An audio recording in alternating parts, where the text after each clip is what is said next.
తను ఉండబోయే రూమ్కి అడ్వాన్స్ ఇచ్చి మహా ఇంటికి వస్తుంది.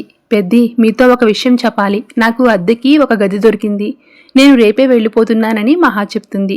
ఆ మాట వినగానే చక్రి, మాధవ ఒకరి ముఖం ఒకరు చూసుకుంటారు. అదేంటమ్మా, ఈ ఇంట్లో నీకు అంత ఇబ్బందిగా ఉందా?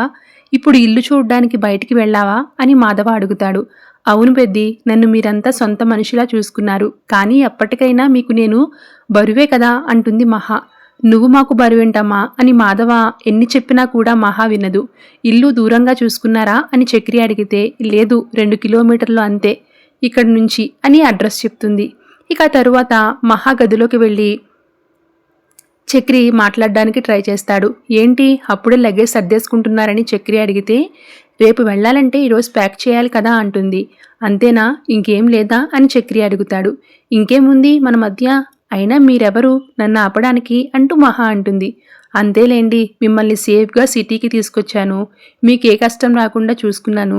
ఇప్పుడు నేనెవరినని అడుగుతున్నారా అని చక్రి అంటాడు. అవును, రేపటి నుంచి మీరెవరో నేనెవరో అంటూ మహా అంటుంది. దాంతో చక్రికి ఏం మాట్లాడాలో తెలియక వెళ్ళిపోతాడు. మొత్తానికి మహా అడ్వాన్స్ ఇచ్చిన ఇంటికి వెతుక్కుంటూ చక్రి వెళ్తాడు. ఆ ఓనర్ బయటికి రాగానే టూలెట్ బోర్డ్ పెట్టారుగా అని అడుగుతాడు. అవును, ఆల్రెడీ ఇల్లు అద్దెకి ఇచ్చేశానని ఓనర్ చెప్తాడు. అదే ఎవరికిచ్చారని అడిగితే నీకెందుకు చెప్పాలంటాడు. దాంతో చక్రి గట్టిగా బెదిరిస్తాడు. నువ్వు అద్దెకి ఇచ్చిన ఆ అమ్మాయి నా భార్య. మా మధ్య చిన్న గొడవ జరిగింది, అందుకే ఇల్లు అద్దెకి తీసుకుంది. నువ్వు కాను ఆ అమ్మాయికి ఇల్లు అద్దెకి ఇచ్చావంటే నా చేతిలో చేస్తావు. నేను ఇలా చెప్పానని కూడా చెప్పకుండా ఏం చెప్తావో చేసి ఇల్లు మాత్రం అద్దెకి ఇవ్వకూడదని చక్రి భయపడతాడు. దాంతో ఓనర్ భయపడి సరేనంటాడు. Thank you so much for watching.